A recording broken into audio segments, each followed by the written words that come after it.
माझं नाव प्रवीण सुखलाल वेदपटक, राहणार मुरुड, तालुका उमरगा, जिल्हा धाराशिव. बर. मी 2019 पासून इथं मलकापूरला येतोय. 2019 पासून मी मलकापूरला येतोय. 2019च्या अगोदर मी इथून आसपास इथून गेलोय, पण मला मलकापूरबद्दल माहिती नव्हतं. ते आता माझं दुर्दैव म्हणा. मला 3 मुली आहेत. मोठी मुलगी इंजिनिअरिंगला आहे सध्या, 2 नंबर मुलगी 12वीला आहे, 3 नंबर मुलगी एक आहे. तर मुलगा नव्हता. मी भरपूर प्रयत्न केले.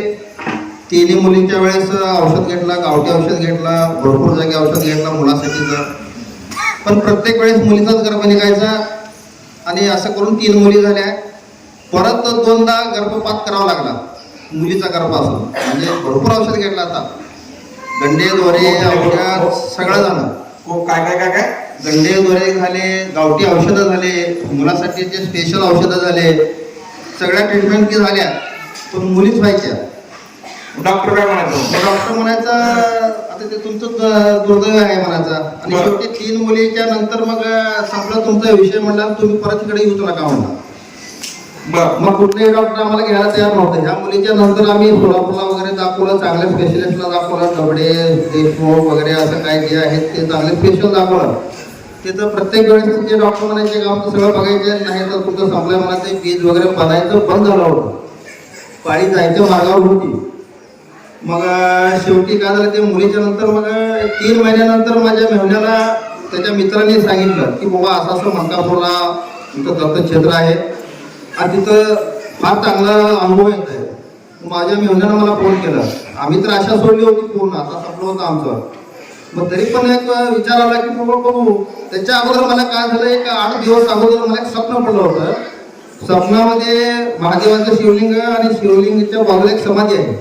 मी त्या शिवलिंगाला मिठी मारला आणि शिवलिंगाला म्हणते की देवा मला अजून मुलगीच दिलास की, मुलगा दिलाच नाहीस की. तेवढ्याच समाधीतून महाराज उठलेत आणि असं सरळ असं उठलेत, स्वामी समोर उठल्या सगळं. आणि मला म्हणले, अरे मुलगा का असं म्हणतोस, देतो म्हणजे देतो, जा. मग ते थोडं स्वप्न पडलं आणि मला नंतर सांगितलं की असं असं मलकापूरला आहे. मग मला जरा वाटलं की बाबा ते स्वप्न पण पडलंय आणि मेवण्याचं पण निरोप आलाय आणि दत्तक्षेत्रच आहे. बघा एकदा जाऊन तर बघा म्हणून, जे व्हायचं ते होईल. मग आलो, मलकापूरला आलो, महाराजचं दर्शन घेतले. आणि इथं मलकापूरला आल्यानंतर मला ते सगळं भास व्हायला लागले की जे मला स्वप्नात पडले ते जवळजवळ सगळं तेच आहे. आणि दत्त कुठं आहे तर इथंच आहे. एवढं केलं. गाणगापूरच्या वाऱ्या केलंय, भरपूर केलंय. स्वामी समाजच्या भरपूर वाऱ्या केलंय. नरसिंहवाडीला पण जाऊन आलोय भरपूरदा. सदानंद महाराज बसव कल्याणला पण भरपूरदा जाऊन आलोय. पण शेवटी मला दत्त महाराज कुठे भेटले तर मलकापूरमध्ये भेटले. महाराजांचा आशीर्वाद मिळाला आम्हाला. त्याच्यानंतर आमचं सगळं पुढे प्रोसिजर चालू झालं. न व्हायची गोष्ट तिला झाली आणि हिला गर्भ राहिला.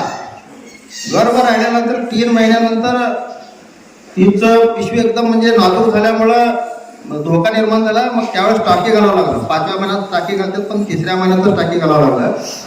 त्याच्यानंतर 4थ्या 5व्या महिन्यापासून हिला बीपीचा आणि शुगरचा असा त्रास चालू झाला. हिचं बीपी 250च्या पुढे चाललं आणि शुगर जवळजवळ 300 500 पर्यंत शुगर चाललं. हिला 1000ची गोळी शुगरची, 3 टाइम इन्सुलिन 20-20 ml.